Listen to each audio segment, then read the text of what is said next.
there, my name is Dr. Dorothy Buchli, and it's my pleasure to welcome you to the first of many lectures that we will enjoy together during this summer semester.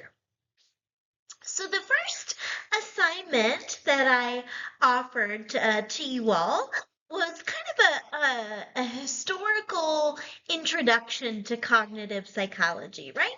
Sort of similar to what you might have talked about in the first week or so of introductory psychology.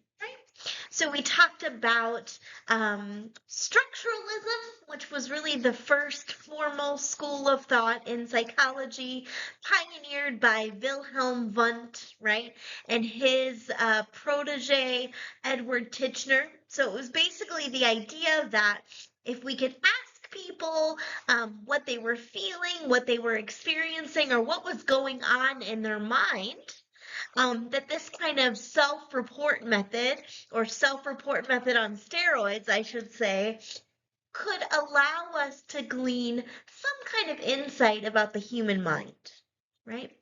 And so it was an interesting pursuit, right? And it allowed psychology to sort of start distinguishing itself from our closest relative, which was at that time philosophy. But it very, very quickly fell out of favor for good reason, right? And so the idea is that if we ask people what they think or what they feel, that is an entirely unscientific or entirely subjective method. And so from about 1920 to 1970, which is a total of 50 years or half a century, behaviorism kind of ruled psychology, right? So all psychological scientists for this 50-year period called themselves behaviorist. So the idea with behaviorism is we're going to reject the study of the mind because the mind is, by definition, an internal process that cannot be observed, and therefore we reject it. So the only way that we can study psychology scientifically, according to B.F. Skinner and John B. Watson, for example, is by looking only at observable behavior, right? And if you are skeptical of that assertion, okay, it means I've done my job, right? So if you're skeptical of that assertion because you have at the forefront of your mind examples like Hermann Ebbinghaus's quantification, if you will, of the study of forgetting, and Francis Daunter's reaction time methods, okay, and the method of subtraction, right?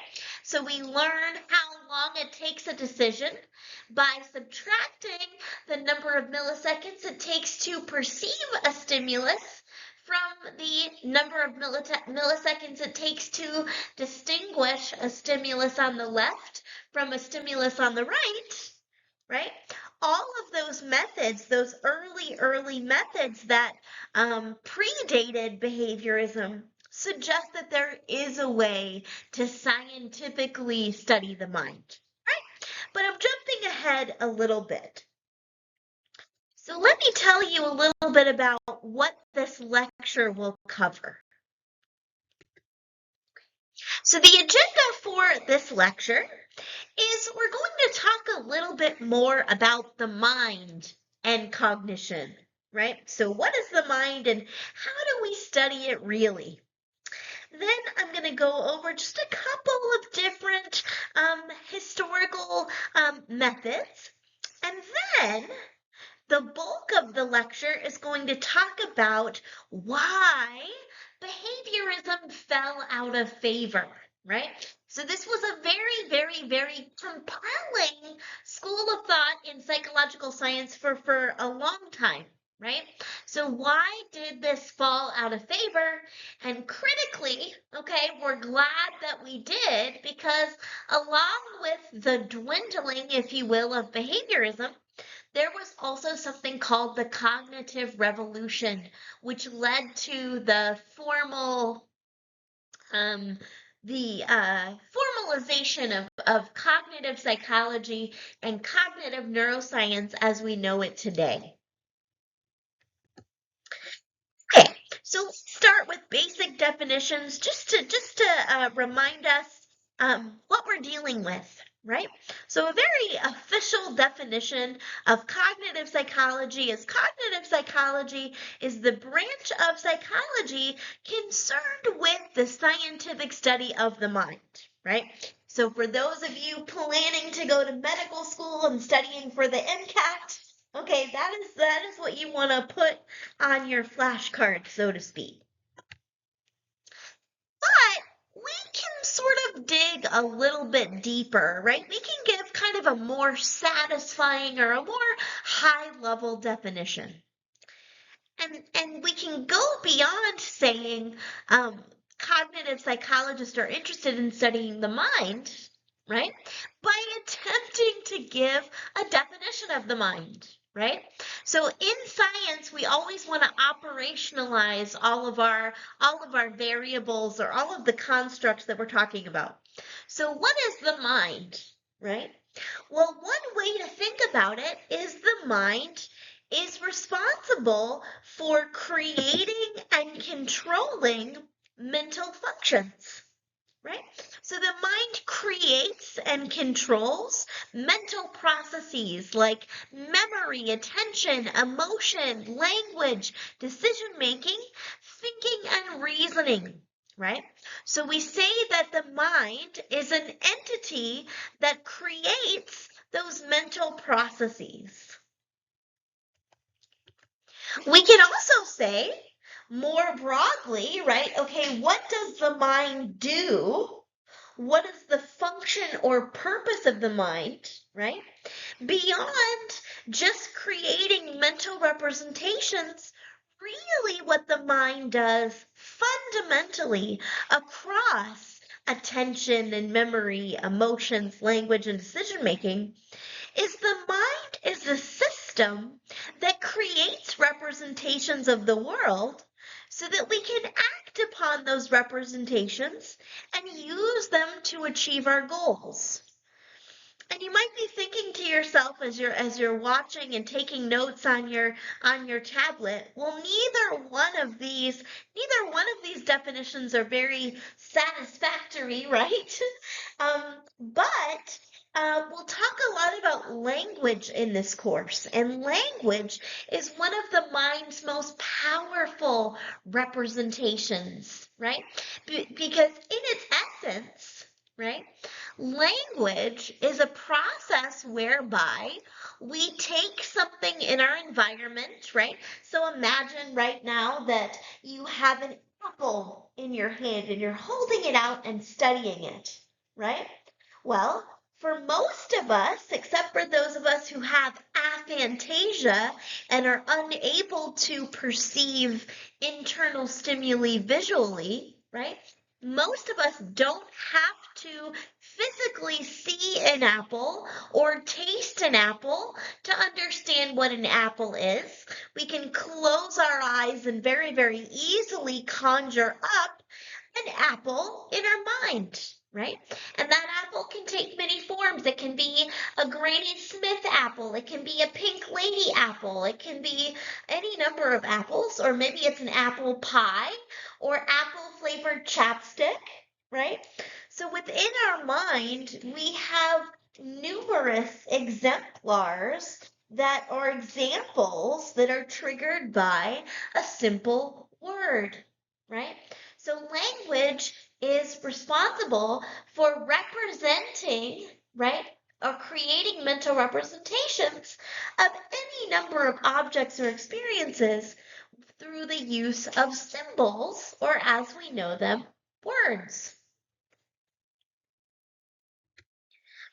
Okay, so now let's think more about what is the mind, okay?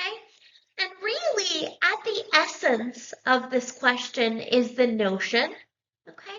What is consciousness? right?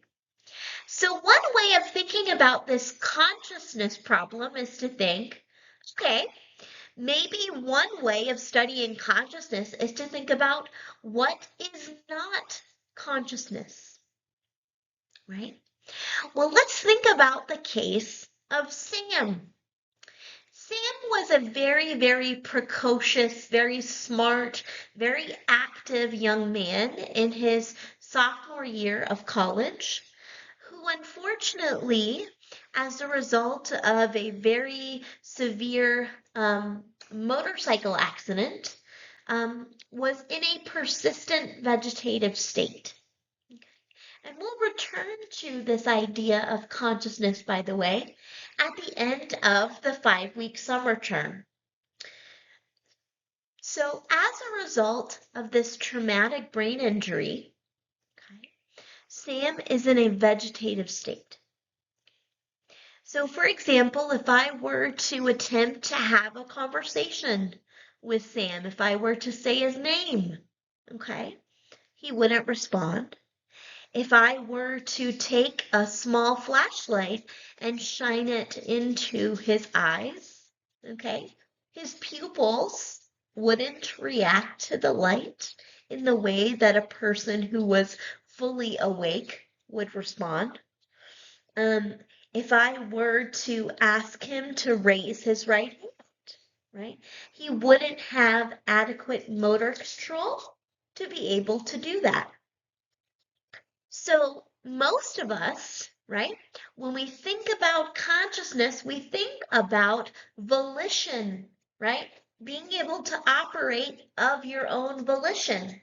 So being able to fix your eyes on a target, being able to raise your hand or your leg when asked to do so, right? Being able to say your name, right? So none of these aspects of volition or movement or even perception are present when we look at Sam's behavior, right?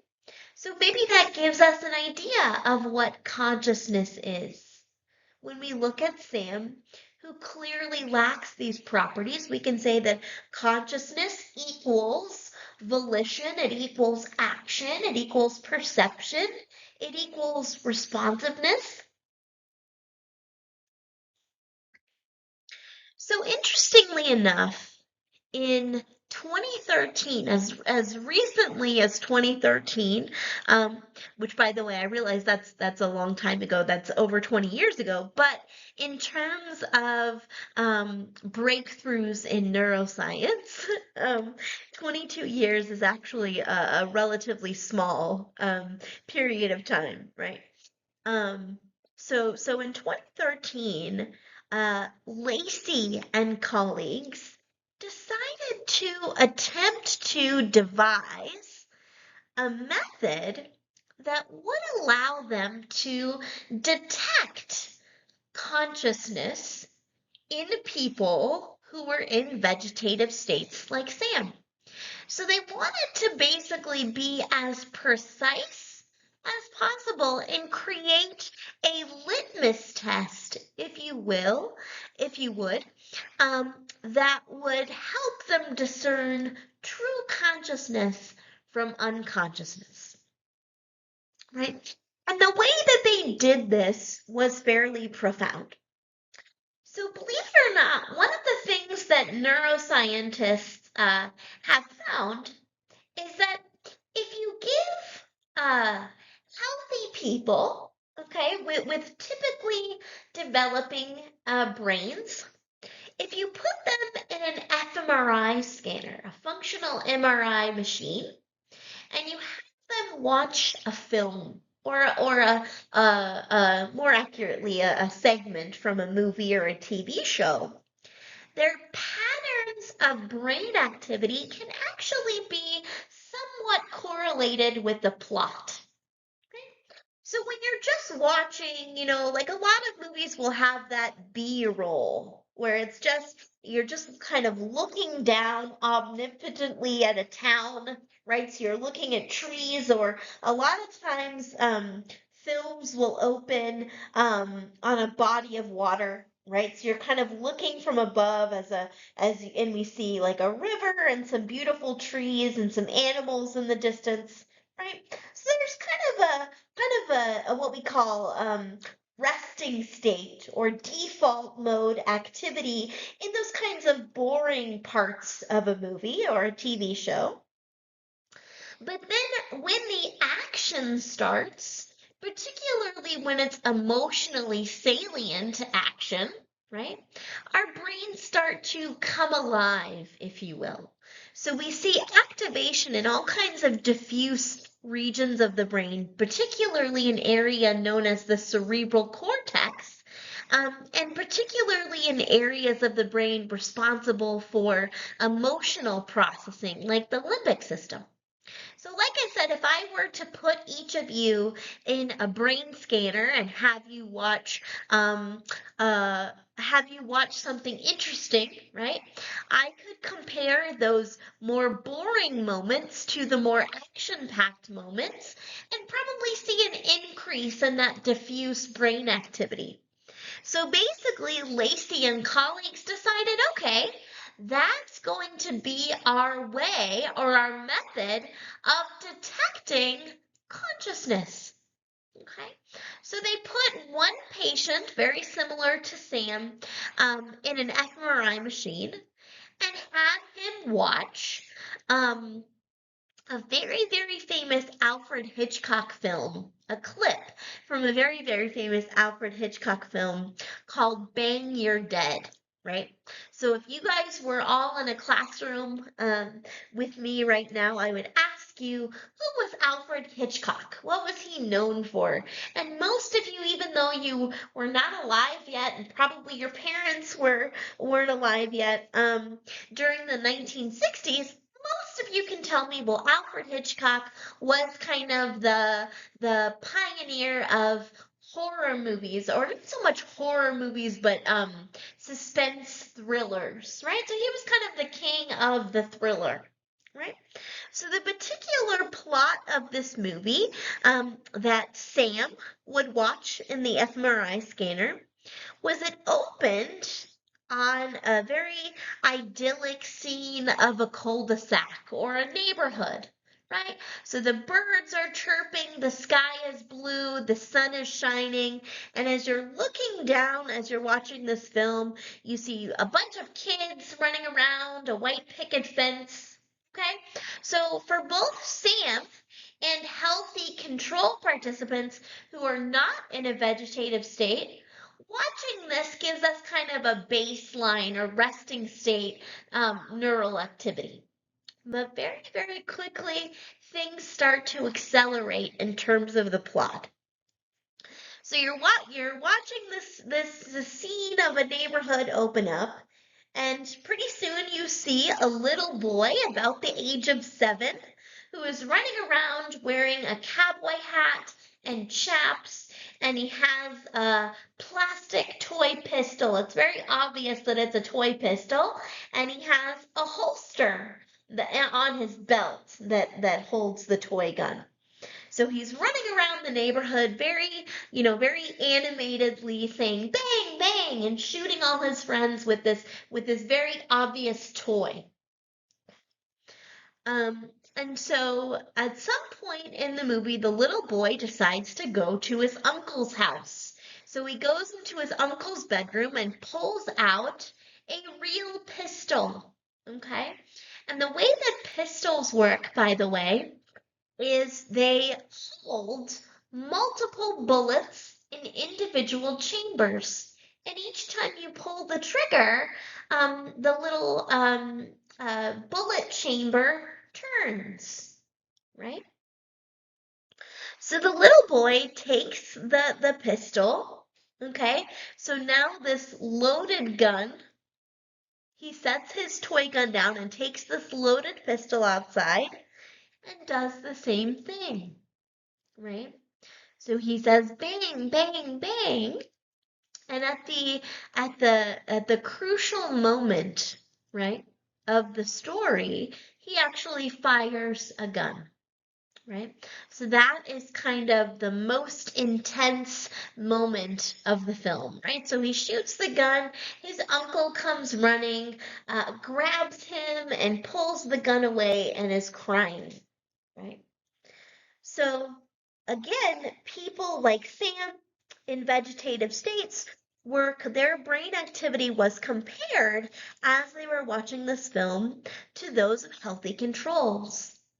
And what they found for both individuals like Sam and for the healthy controls, there was an increase in limbic system activity during those heightened suspense moments of the plot.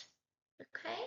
So even though Sam was in a vegetative state and he couldn't physically show signs of responsiveness or volition or motor action or understanding, okay, it turns out that his brain was very much alive and that he was able to not only understand what was happening with the plot, he was also showing the typical emotional response to the event.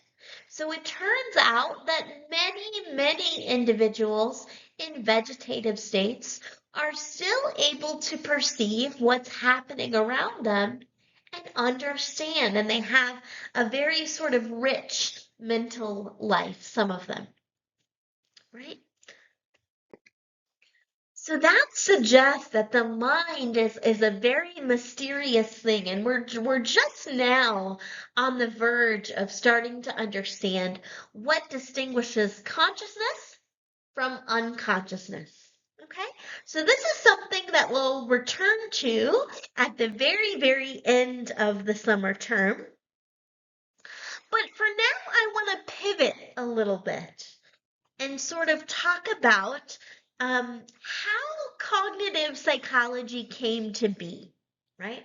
So why is it that today, in the 2020s, okay, we are able to talk about cognitive psychology and cognitive science and cognitive neuroscience as true subfields of psychology and neuroscience. And that has to do with limitations of behaviorism. Okay, so I'm going to talk about the fall of behaviorism or how it kind of fell out of favor and gave rise to cognitive psychology and cognitive science as we know it. So I'm going to go through 4 examples of problems or limitations of behaviorism. So we're going to talk about cognitive maps. We're going to talk about controversies relating to language acquisition. We're going to talk about something called instinctual drift, which was written in a text called The Misbehavior of Organisms. And then lastly, we're going to talk about Albert Bandura's social learning theory. Okay, so this is Edward Tolman. And I know he looks very scary. In this photograph, he looks very stern, but he was actually a really cool dude who did a lot of great things in psychology, and he was much nicer by all accounts than this photo would suggest. So Edward Tolman came into infamy, I should say, in the 1930s, and he was what he referred to himself as a behaviorist. So he was a psychologist studying learning in animals, predominantly rats. Okay, and by all accounts, he considered himself a behaviorist. But one of the things that he did um, is he started to expose some of the limitations of behaviorist theory, right? So how did he do that? Well, Edward Tolman was really a master of what are called maze studies in animal research. And so basically, if you were conducting a study with rats using what's called a T-maze, okay, this is the procedure that you would use. Okay, so you would notice it's called a T-maze because there are 4 entrances. So we have entrance A, entrance B, entrance C, and entrance D. Okay. So really the first step to any maze learning experiment using rats is to place the rat in the maze and not do anything with the rat, but simply allow the rat to explore, right? So the rat kind of runs around and sort of like dogs, right? So I have 2 dogs. My youngest puppy, who's less than 2 years old, is named Tilly, and then I have a much older Maltese named Marley. And one of the things I noticed this summer is that when we moved into the house that we built, both Tilly and Marley for the first like 5 days were quite literally just running around sniffing everything. Like they didn't want to eat, they didn't want to play, they were just looking around, right? And rats, who are also mammals, by the way, like humans and dogs, really like to explore their environment.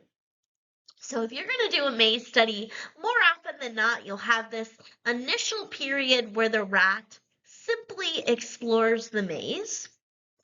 And then in the subsequent phase, you'll put food at one of the entrances, okay? And see how long it takes the rat to find the food. And critically, right, because you want to study learning in the rat, you're going to make sure the rat can't smell the food, right? Because that wouldn't be a very, enlightening experiment if the rat could quite literally smell the cheese, right? He would just follow that smell. So anyway, so that was the basic procedure. So Edward Tolman was a behaviorist.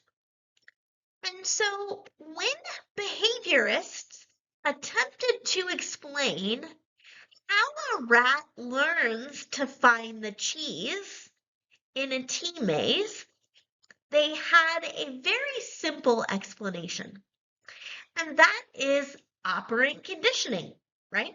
So just like you guys read about yesterday in the reading, right? Operant conditioning is when you learn to associate a particular response or action with an outcome, right?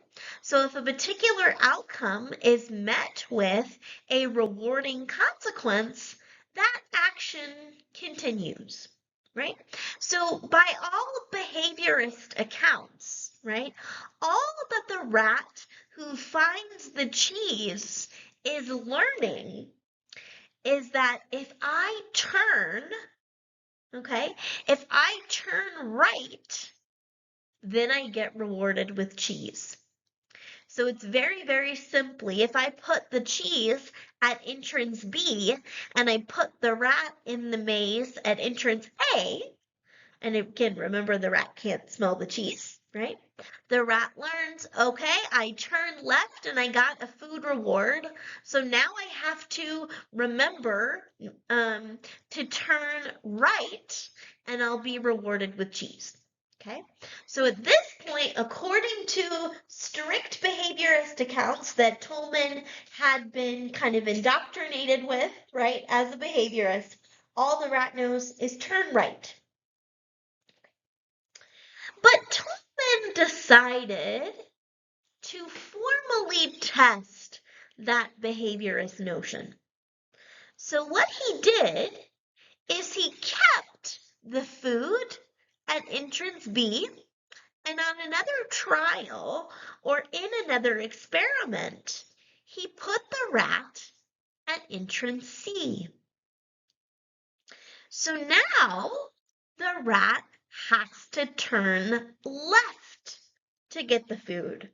But remember, according to behaviorists, all the rat knows is turn right, get cheese. Turn turn right, get cheese. Okay? So if B.F. Skinner and John B. Watson and all of the behaviorists, okay, are correct, then the rat shouldn't be able to find the cheese because the rat is going to go straight and then turn right. And there's nothing at entrance D. But interestingly enough, the rat does turn left. Okay?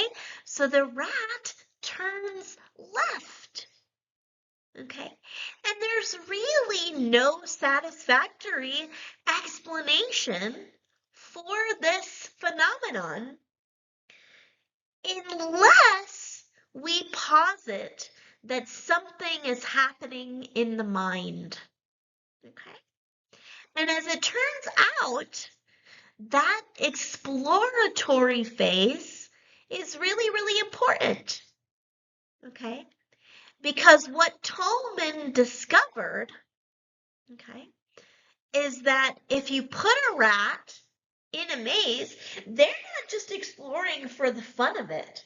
Okay? They're not just exploring because they're curious animals. Now, mind you, they are curious animals, but that's not the only reason. The reason why rats will run around during that exploratory phase, what the rat is doing is he's building a mental map. Okay? So he's building a mental representation of the maze that he can consult later. And it turns out that all mammals are really, really good at this, right? So rats and non-human primates and pigeons and birds especially have this incredible capacity to build a mental representation of their environment and consult it later on, consult this mental representation in order to locate food or simply navigate complex environments. So again, what happens is the rat isn't learning a simple, very passive instruction to turn right and get food. The rat is constructing a very detailed mental map, okay? And on each of the trials where he's finding food, he's not just blindly making a behavioral response, but rather he is consulting his mental map and turning whatever direction the map dictates, right? So that's why in the intermediate phase, the rat knows to turn right. And in the last phase, the rat knows to turn left because he's consulting a mental map. Right. So I have to give you kind of my dated example of this. So I was born in 1987 and I lived in Southern California. And one of the things that were still really popular in the late 80s, early 90s were shopping malls. Okay, they were everywhere and they were gigantic and they were much, much, much bigger. And we certainly had more impressive offerings than, for example, the Macon Mall. But yeah, so one of the things that they would do for these, big monstrosity shopping malls that are just enormous, is they would have a map, right? And so at the location of the map, they would say, "You are here," and draw a little person representing where you are if you're looking at the map. And then you would know, okay, if I want to go to the Gap, I turn right. If I want to go to Cinnabon, I turn left, right? And so that's very much what the rat is doing and what capable navigators who are humans will do is they'll create an internal map of their environment. So that's really what's happening with the rat. So again, why was this so revolutionary? Well, in order to explain how the rat knew to turn left, we now can't just invoke these kind of simple notions of operant conditioning. We have to give rise to or give credence to what's happening in the mind. most notably mental maps.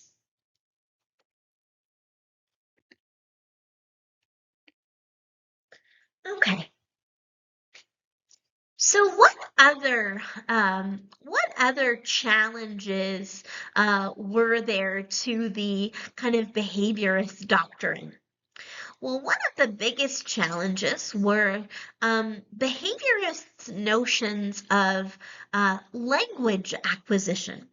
So in 1957, B.F. Skinner wrote a book that attempted to explain how language is acquired in very strict behaviorist terminology.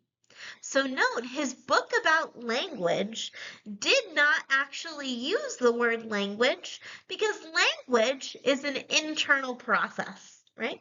So instead of talking about linguistics or language, which is an internal process, he talked about verbal behavior, right? So language, rather than being an internal process in Skinner's mind, was an outward demonstration of behavior in the form of covert speech, right? Or overt speech. So essentially, how Skinner explained language acquisition is he said, once again, this is just operant conditioning. So I'm sure you guys don't have to imagine this. There are tons of TikTok videos out there, right, of mothers and fathers with their children the first time they speak, right? So right away, when children start to say mama or dada, right, the immediate reaction or response that follows that utterance is profound excitement, right? So if the child, so according to Skinner, the child would just randomly put together syllables, okay, and stumble upon mama or dada or Gigi, okay, and immediately the child is met with reinforcement, right? So the parents are ecstatic, they're clapping and cheering and hugging the baby and pulling out their phones so they can take a video, right? So Skinner says that's all that's happening. The child just randomly imitates sounds correctly, okay? And that correct imitation of speech is rewarded. So according to Skinner, okay, it's all learned, right? So in psychology, one of the tropes that we use, one of the things that we say a lot is nature versus nurture, right? As kind of the dueling perspectives to explain behavior. Well, behaviorism, when explaining language acquisition, is all nurture, right? So according to Skinner, you're not endowed with any kind of mental or cognitive architecture or neural architecture in the brain that facilitates language learning. All that you have is your experience. So some of your imitations are met with praise, which causes you to say them more. I can't imagine anything, well, I guess if you were to swear or use profanity, right, that would be met with punishment.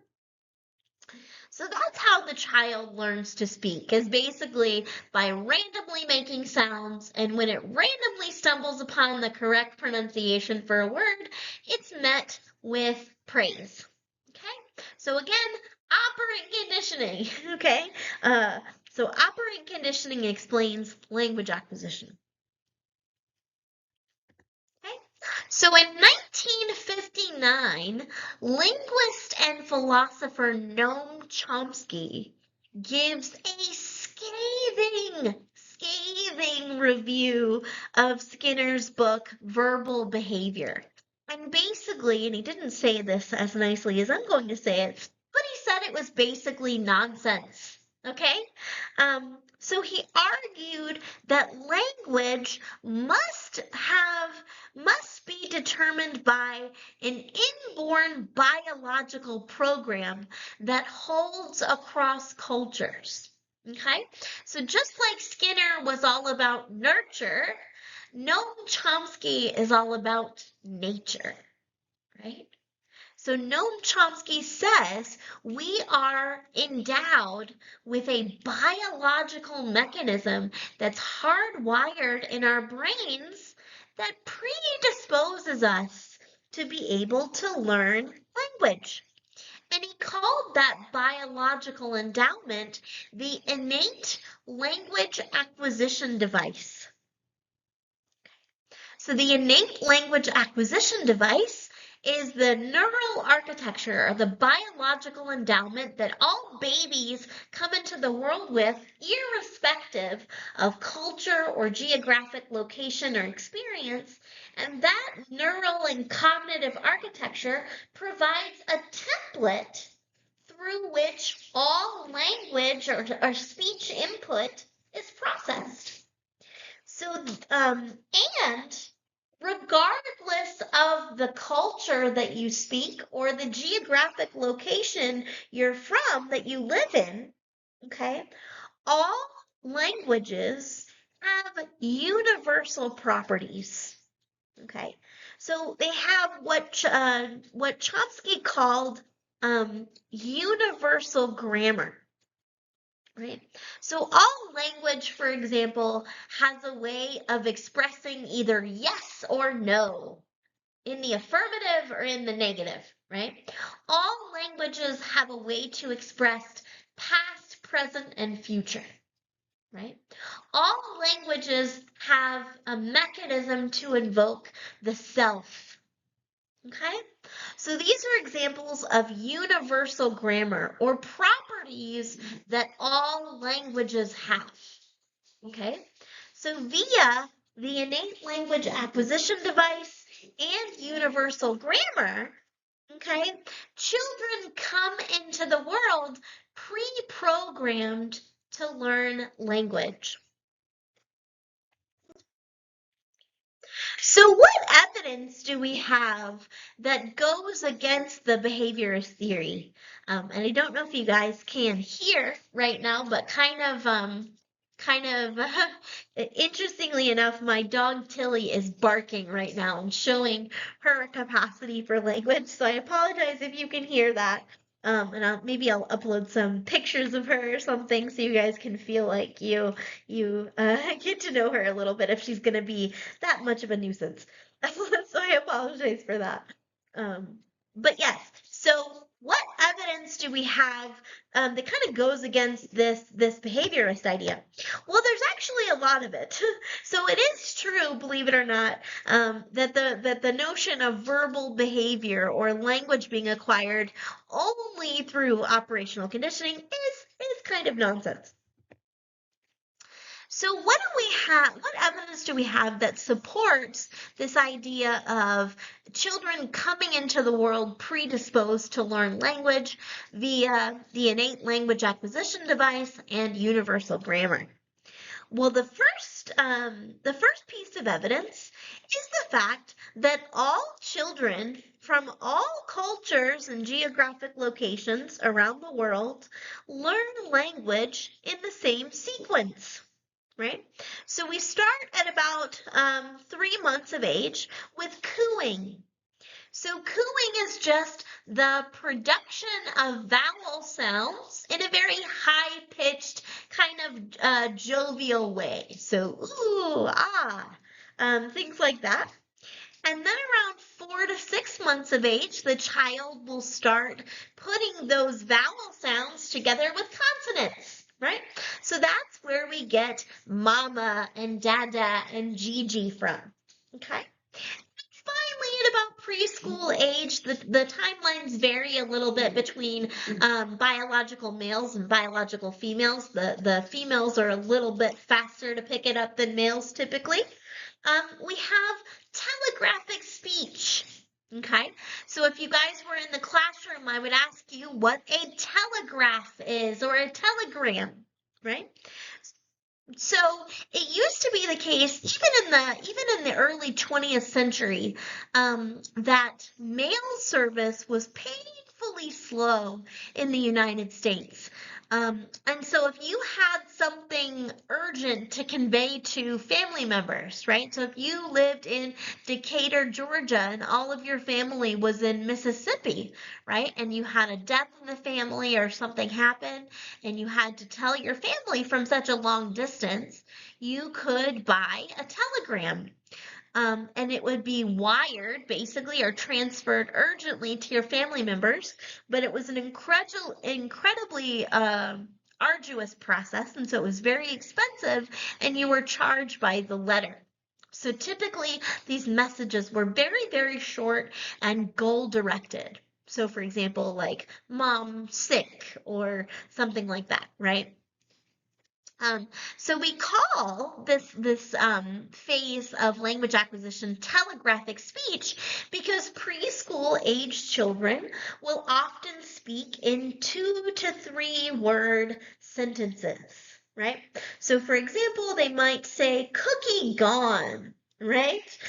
Which means I ate my cookie, give me another one, please. Or they might say mama up, right? Mama pick me up, right? And so telegraphic speech is just 2 to 3 word sentences with some kind of goal-directed purpose that precedes fluent language that we see in elementary school kids, where they have, full sentences, grammar, things like that.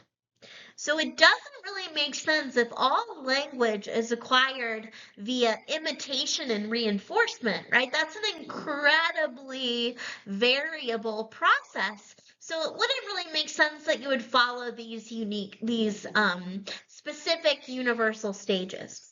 And by the way, language acquisition occurs in these stages whether we're talking about spoken language or whether we're talking about sign language. So for American Sign Language, British Sign Language, there's actually evidence of children learning signs in kind of the telegraphic speech sort of way, or moving their hands in a way that approximates, babbling. We also have infant-directed speech, right? So this used to be given the politically incorrect name of motherese, right? So if any of y'all have ever been around a baby, okay, we all have a very, very unique way of interacting with young children or infants. Right? And that is, and again, if I was in the classroom, I would show you a picture of a baby and I would ask you, how would you interact with this baby, right? And we all interact with babies in very much the same way, right? So if I saw a little baby boy in a car seat wearing a onesie with an owl on it, and the baby's name was Ted, I would say, "Oh, Ted, look at your owl. You're so cute. You're so cute." Right?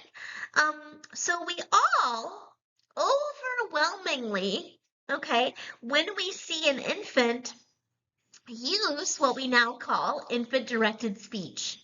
Right? And infant-directed speech is speaking in a very high-pitched, kind of jovial way, repeating ourselves over and over again, enunciating very clearly, so hitting those consonants very, very clearly, being very supportive and encouraging, and really trying to get the baby to interact with us. Right? And is that something that we do on purpose? Okay? No, right? So it's not like even for those of us that aren't crazy about interacting with children or would never volunteer to babysit, it's not like we're saying to ourselves like volitionally like, "Oh my gosh, okay, I have to put my iced coffee down now and be nice to this baby because, social contracts dictated or whatever," right? So we're not like forcing ourselves to do that. That's how we would naturally want to interact with a baby, and it's kind of an overwhelming need, right, to interact with a baby that way. And it even generalizes, interestingly enough, to like dogs and cats, right? Or anything that we perceive as cute, right? So infant-directed speech is again evidence of an inborn biological program. So we are predisposed, okay, again, we're talking about nature here. We're hardwired to interact with young children using this infant-directed speech in a way that invokes repetition, encouragement, enunciation, so that it can facilitate language acquisition in kids, young kids. Or babies, I should say, infant-directed speech. What other evidence do we have in support of Chomsky's theory, or basically against Skinner's behaviorist theory of language acquisition? Well, this is a very easy one, you guys. Novel utterances, right? So novel utterances just speaks to the fact that if all language was acquired through imitation, okay, of one's caregivers or family members, why would a child say, I hate mommy? Right? So hopefully that's not something that a child overhears in their environment from their caregivers, right? And why do children use words that don't make sense? Right? So I'll give you kind of an example from my own childhood. So when I was born, both of my parents were in the military. They were in the Navy, and they met in Sicily, which is kind of an island off the coast of Italy. And so one of the things that I remember distinctly in my childhood is we had a lot of dishes and a lot of like tchotchkes and a lot of decorations in our house from Sicily. And so one of those objects from Sicily was in my bedroom when I was a small child, and it was basically two porcelain masks. And when I tell you these masks were terrifying, I can't possibly overstate it. They were masks with these kind of terrifyingly blank faces on them. And so I was abjectly, like paralytically terrified of these masks. Okay. But I didn't know the word for masks. And I knew that I was very, very scared of them. And I referred to them as cappies, the cappies. And so my mom would come running into my room and I would be screaming at the top of my lungs and crying, the cappies, the cappies. And then I would point to them. And so my mom would take them out of my room and then I would cry and I would say, no, no, the cappies, put them back, right? So cappies is obviously a novel invention. It was a word that I chose to describe these masks, right? So if language was purely a construct of imitation, right, then there's no way that at that very, very young age of 2 or 3 that I would have been able to construct my own word for the masks or to associate that word with such strong emotion, right? But yet, children are very easily able to do this. So that's another strike in the proverbial coffin of behaviorism. What else do we have? Well, we also have errors, grammatical errors that young children make. So remember, what Chomsky is alleging in his theory is that all children come into the world with a template through which they learn language. So hardwired in your brain is a template with all of the grammatical rules that are common across language. So anytime the child is exposed to linguistic input, right, that input is filtered through a template.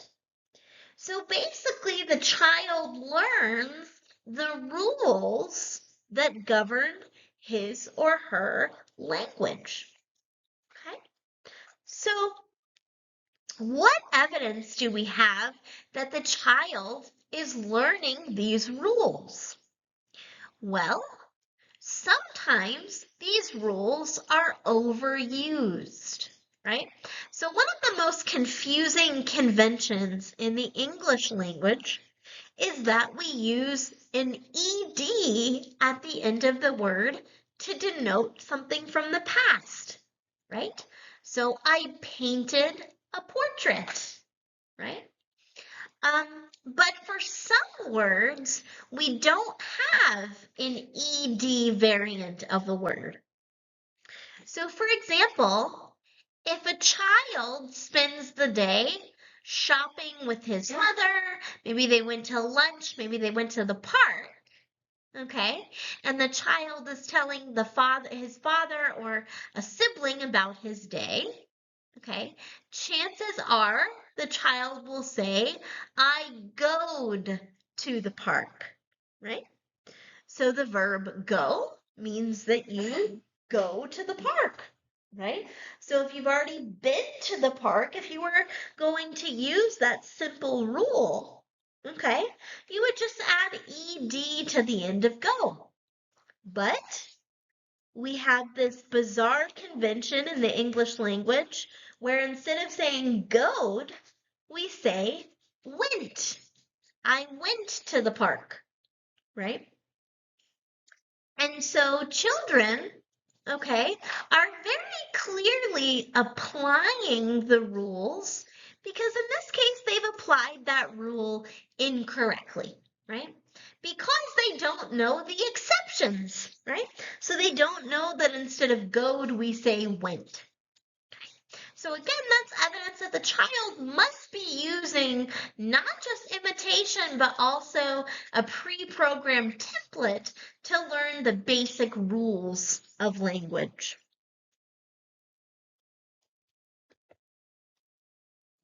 And the last piece of evidence we have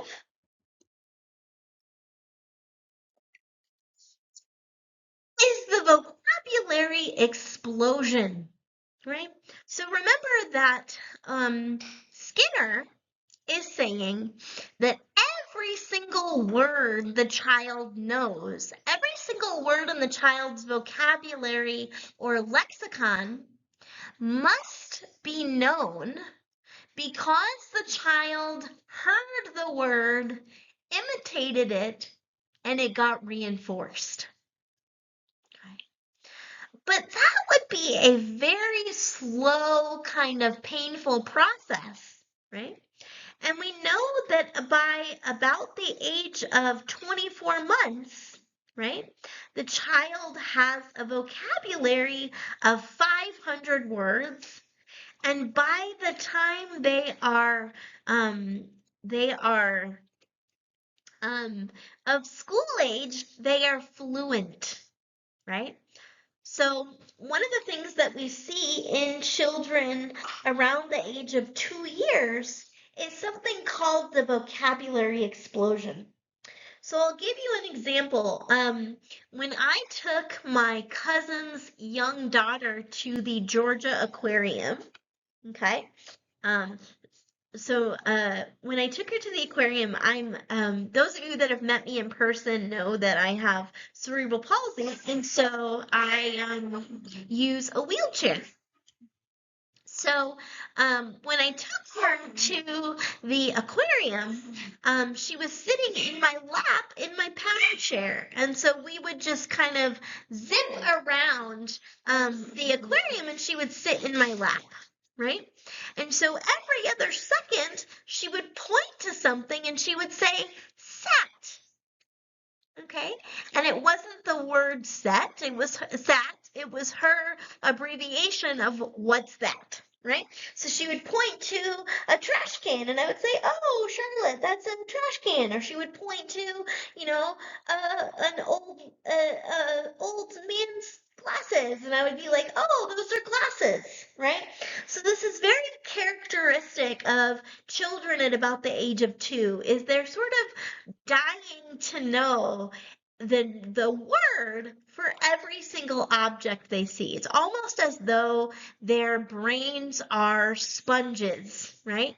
And they're just dying to pick up all of the words for all of the objects that they see so that they can add them to their vocabulary. And so there's this massive increase in spoken language at about the age of 24 months. And then there's this kind of incremental or gradual increase after that, so that the child is basically fluent in their language by school age, right?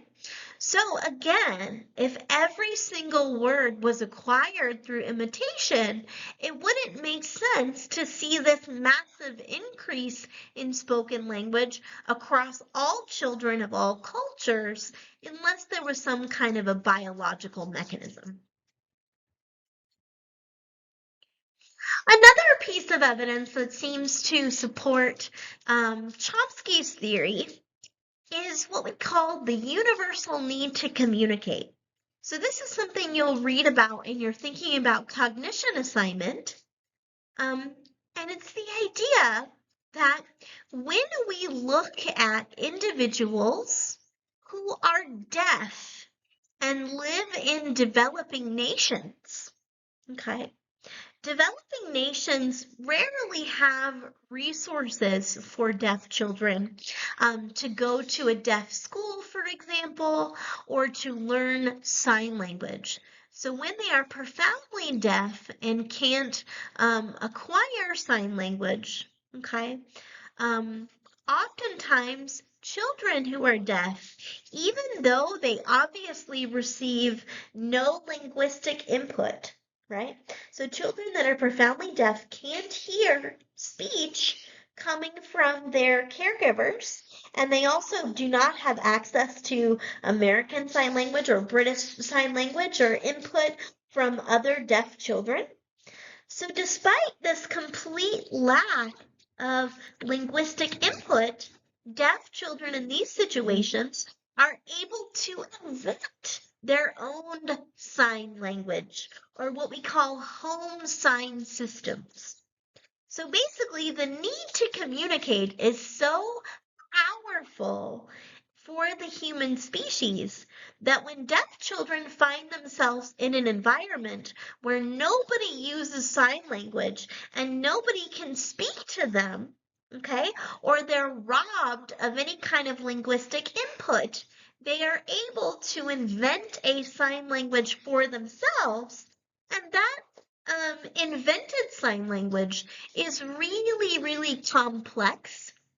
It has an underlying syntax and grammar and follows similar grammatical rules to English or American Sign Language or British Sign Language, right? So again, that suggests that clearly we learn language as a result of a biological endowment. So what other evidence do we have against this idea of behaviorism? Well, B.F. Skinner had two very precocious graduate students that decided to venture out into the applied sector after getting their PhDs. So they married each other. Their names were Marion and Keller Brayland. And after they got married and finished their doctoral degrees, they decided to train animals for public settings. So to use operant conditioning procedures, for example, to teach horses and chickens to do various tricks for General Mills commercials. They trained elephants for the circus and pigs for the fair, for animal shows. They worked with SeaWorld. They worked with zoos. They worked with Disneyland as animal trainers. And they were very, very successful. But they did run into a problem. So I'll illustrate this problem with an example. So even though they were able to, for example, teach a guinea pig to play the piano, for certain animals, claimed that their instinctual behaviors prevailed over their learned behaviors. So, for example, when trying to teach a raccoon to put wooden coins into a piggy bank, oftentimes the raccoon would dip the coins in water or roll them around in dirt instead of placing them in the piggy bank. And that's because these are the instinctual behaviors that raccoons show whenever they acquire some kind of source of food. And similarly, while training pigs and having the pigs carry something over to a bucket, for example, they found that the pigs would kind of root around using their nose in the mud and bury their food. So what they refer to this as is instinctual drift. So even when you use typically very effective techniques of operant conditioning on animals, their instinctual behaviors will often be stronger and more resistant to training, right? So this was referred to as instinctual drift. And so Brayland and Brayland published a book called The Misbehavior of Organisms. And this was a bit of a tongue-in-cheek thing because Skinner published a book called The Behavior of Organisms that basically alleged that there's no such thing as instincts. Okay, which is a pretty bold claim, but Skinner was a pretty bold guy. Okay, so the misbehavior of organisms was basically a tongue-in-cheek kind of attack on Skinner's notion that there's no such thing as instincts. So Brayland and Brayland were able to show very convincingly not only are there instincts, but those instincts are more powerful than learned behaviors. Okay, so the last limitation of behaviorism that we're going to talk about is the work of Albert Bandura and the proposal of what he called social learning theory, or observational learning, as it's sometimes called. And so one of the things that B.F. Skinner believed when he pioneered this research method of operant conditioning is he believed that in order for a human or a gorilla or a rat or a pigeon to learn to associate a particular behavioral response with an outcome, whether the outcome is a reward or punishment, in order for that association to be formed, the organism must actually be the one engaging in the behavioral response, right? So basically, watching somebody, okay? So for example, if we put a rat in a cage and have them watch another rat in a cage that pushes a lever and then gets a food reward, right? Skinner would say that the observing rat wouldn't be able to pick up that association and start pressing the lever for themselves, for example.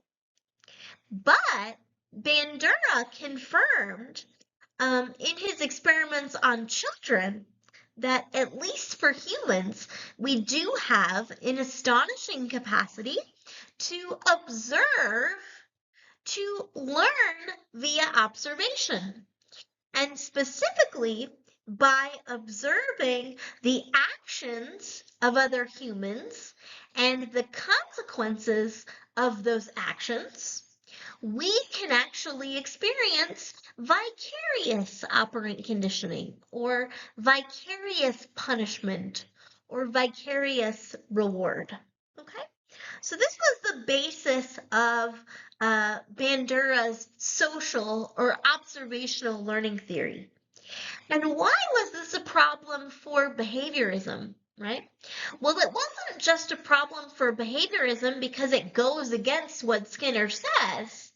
It's a problem for behaviorism because in order for Bandura to explain how humans learn via observation, he had to make reference to mental processes. So what was the nature of Albert Bandura's experiments on young children, right?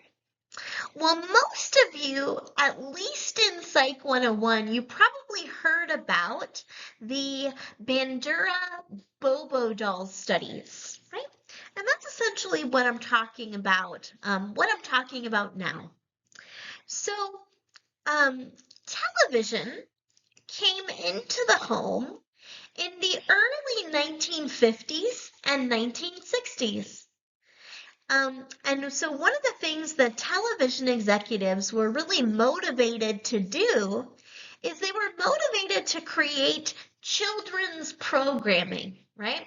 So prior to this, all television shows were like news reports, kind of straight from radio broadcasts, primarily for adult audiences. But because televisions came into the home and children were at home, they decided to create children's programming. And my father was born in 1959, so I can tell you exactly what types of programs they were marketing to young children at this time. And many of them were violent, right? So kind of the typical programming of this period were your classic Western films, right? So cowboys in saloons, riding horseback, shooting and spitting and things like that, right? And it turns out that this marketing was actually supported by psychologists of the day. And that's because, in addition to behaviorists, there were Freudian psychologists or psychoanalysts, okay, very unfortunately for the history of psychology. And so according to Freud, right, we have something called catharsis, where by observing other people acting out violently, okay, we can purge ourselves of our own aggressive impulses. So psychologists of the day actually said it was good for children to watch, gunfights on TV because it would purge them of their own aggressive impulses, right? Well, it turns out that that hypothesis was very, very wrong. And so basically what Bandura did is he created these pioneering experiments. So if you were a child participating in this research, you would come into the lab, okay, and you would observe an adult model playing with a toy called a Bobo doll, which was basically an inflatable clown. So you would either observe a live model, okay, playing aggressively with the toy, hitting it, punching it, or behaving nicely with it, right? So having a tea party with the doll. And he did many, many different manipulations of the study. So he used live models, or he used, so live models dressed in ordinary clothing that were obviously people, or live models dressed, for example, in a clown costume or a cat costume, who were clearly portraying fictional characters. He used live models of the same biological sex of the child versus a different biological sex. And he used televised models to kind of be an analog to what the child saw on those Western films they watched. And overwhelmingly, what he found is what the children saw, the children imitated, right? So if the live models were playing aggressively with the clown, when the children were taken into the playroom and allowed to play with the Bobo doll, they would act out aggressively themselves. If the children saw the model playing nicely with the Bobo doll, they would play nicely with the doll themselves. In the most interesting variant of these experiments, excuse me, Bandura had the children watch a film. And the film portrayed two boys, Rocky and Johnny, on the playground. In one version of the film, Rocky hauls off and smacks Johnny in the face. Okay? And in one version of the film where Rocky hits Johnny, the aggression is rewarded. Okay? So Rocky hits Johnny and he's given soda and candy. And in another version of the film, he hits Johnny and then Johnny retaliates and he cowers in fear. So what Bandura wanted to see is evidence of vicarious operant conditioning. Can the actions of the model be reinforced or punished by the observer, or for the observer, I should say? And what he found is that when the children watched the film and Rocky was rewarded for hitting Johnny, subsequently those children in that condition showed the highest average aggression scores when they were given the opportunity to play with the Bobo doll. Children in the aggressive model punish condition that saw Rocky cowering in fear as Johnny retaliated showed a significant reduction in aggressive behaviors compared to the kids that saw the aggressive model be rewarded. Okay? And they compared that to two control groups, either a control group where the kids didn't see any model at all, or the kids saw a non-aggressive model. And they found that by far the most aggressive behaviors were shown by the kids that saw Rocky being rewarded for hitting Johnny. So we've got extensive evidence of vicarious operant conditioning, right, or observational learning. But where's the cognitive piece of that, right? Well, the cognitive piece is how Bandura theorized we come to learn via observation. And he proposed a 4-step process that included aspects of cognition. So let's suppose that you are in the market for a used car. Okay, but you've never purchased your own car before. So you're kind of hesitant. So it just so happens that your cousin has purchased many used vehicles and is pretty slick when it comes to getting a good deal on a car. So you decide, okay, cousin Josh, I'm going to come with you to the dealership when you make your purchase, okay, so that I can learn how I should behave when I'm trying to buy a used car, right? So in order for you to learn vicariously through Josh how to get a good deal on a used car, the first requisite process is you have to pay attention, right? So you have to observe and attend to the specific behaviors, okay, that Josh is doing, right? So maybe Josh, starts off by saying that he is a poor college student that commutes 40 miles every day for class, and doesn't want to spend a lot of money, but wants to, save money on gas and make sure he can get to class. Maybe he starts out with a blue book price that he presents beforehand, so the salesperson knows what his budget is, things like that. But in any case, you're paying attention, and you're making note of some of those behaviors. And okay, as you are paying attention to those behaviors, you're creating a mental representation, right?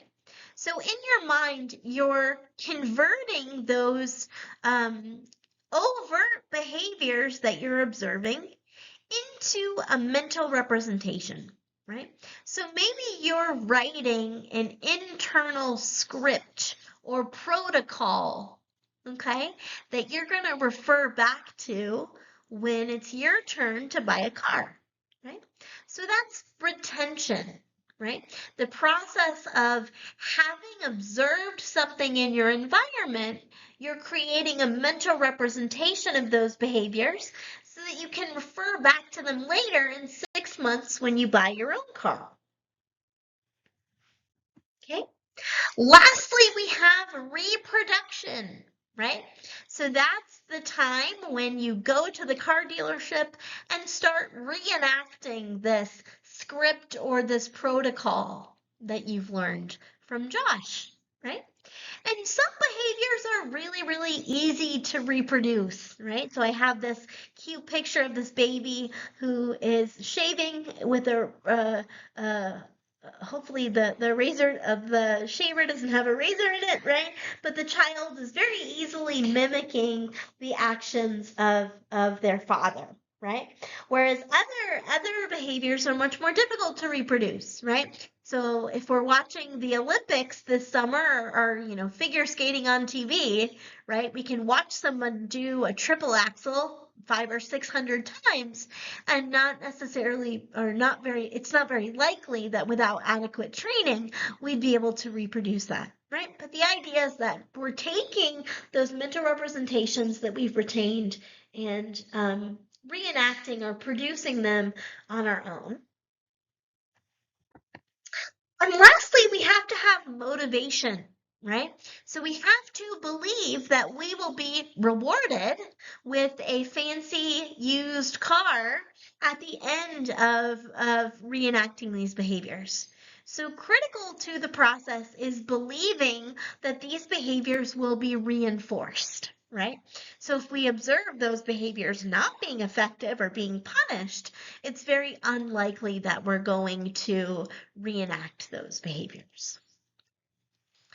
Okay, so again, why did this matter? Well, it mattered because strict behaviorist accounts say that we can't learn through observation because learning through observation would necessitate cognition, right?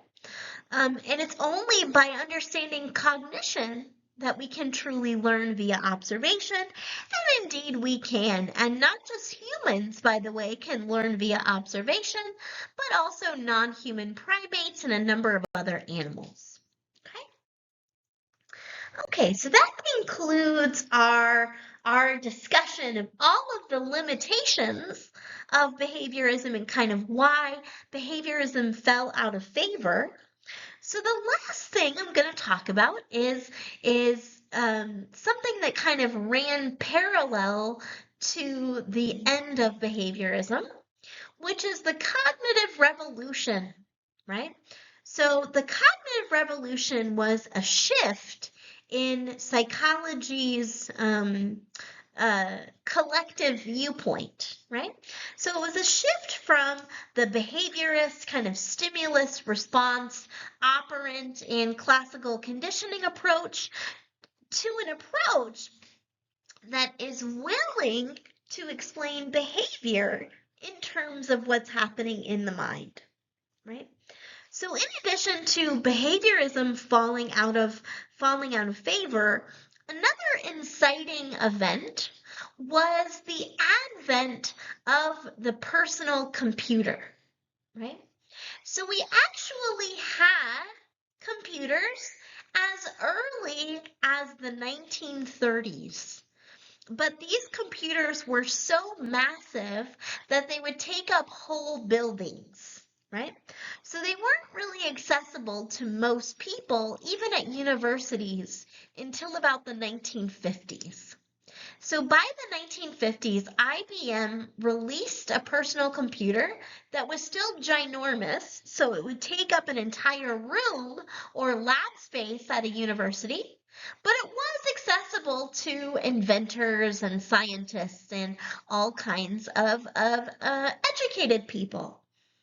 And so because of the advent of that personal computer by IBM in the 1950s, people at universities started to think about how computers can be useful. And so as you'll see from some of the other videos that you watch, the first interaction between cognitive scientists and computers was really an attempt to make a computer behave like a human would, right? So as you'll see, we had the Turing test, right, where you attempted to create a speech program where a computer would learn to converse like a human. We also had the logic theorist and general problem solver that could solve geometric theorems and mathematical problems and do things like play chess, right? So that was one aspect of the cognitive revolution is that human-computer interaction that led to creating computer programs that could behave like a human, right? And then the other part was something called the information processing approach, right?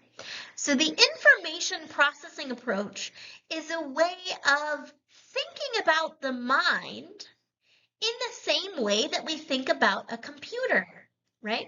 Or using the personal computer as a metaphor for the mind, right? So as you'll see in blue here on this diagram, we have a very, simple diagram of how a computer operates, right? So we have input maybe from a keyboard, going to a memory unit in the computer's processor, and then that memory unit converts the information that's saved into like a binary code, and then it creates some kind of output. Right? So that's a very simple information processing model.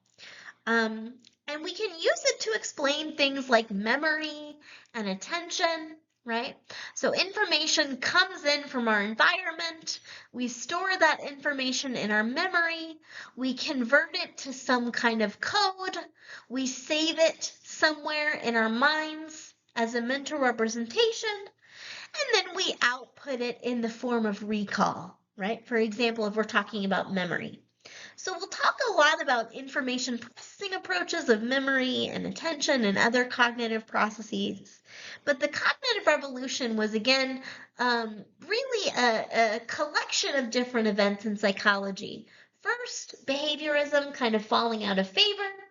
Then, with the advent of the personal computer, we had programs like the Turing test, the logic theorist, and the general problem solver that were created to mimic human cognition. And then third, on the outside of that, we have using the computer as a metaphor for the human mind, right? Or using the computer to model how humans think, which is the information processing approach. Okay. So there were many people. So let me revisit this again. So in 1955, there was a conference that started this emphasis on artificial intelligence. So that's when they created the logic theorist and the general problem solver. Newell and Simon created the logic theorist program that could apply rudimentary logic by solving and creating mathematical theorems. And then we had the Turing test, which you guys will watch those two videos. And then lastly, we have Ulrich Neisser. Okay, so one of the things that's really, really fascinating about cognitive psychology is both the earliest subfield within psychology and one of the most recent. Right? So how can that be the case? How can cognitive psychology be both the oldest school of thought or subfield and the newest or one of the newest? Well, the reason is because the work of Ebbinghaus, the work of Donders, predated the founding of psychology as a discipline, right? So when Donders conducted his pioneering reaction time experiments, those actually happened about 20 years prior to Wilhelm Wundt establishing the first psychological laboratory. Okay, so psychology, cognition was actually being studied scientifically well before the advent of psychology as a discipline. But it's also one of the more recent because Ulrich Neisser, who is said to be the father of cognitive psychology, didn't formally introduce the term cognitive psychology until the 1960s. So Ulrich Neisser published a book called Cognitive Psychology that basically summarized all of the criticisms of behaviorism that we've talked about in this lecture into a gigantic book that basically said behaviorism is as useful to psychologists as a hole in the head, right? And we should fully embrace the notion that psychologists can scientifically study the mind, right? Interestingly, toward the end of his life, about 20 or 30 years later, Ulrich Neisser also published a book called Cognition and Reality. And it was basically a scathing critique of not behaviorism, because he already gave a scathing critique of behaviorism in cognitive psychology, but believe it or not, a scathing critique of other cognitive psychologists. So he basically said that cognitive psychology was doomed because cognitive psychology was too focused on laboratory studies and not focused enough on cognition and reality or cognitive processes in the real world. And so more recently, cognitive psychologists have been much more aware of the need to not only conduct laboratory experiments like Donders' experiments and Ebbinghaus's experiments, but also to conduct experiments that are yoked in reality, right? So experiments about how people remember their life and experiences, how people are able to learn so many facts about the world that they can go on game shows like Jeopardy, right? And Who Wants to Be a Millionaire? How people can develop such control of their attentional systems that they're able to serve as air traffic controllers, right?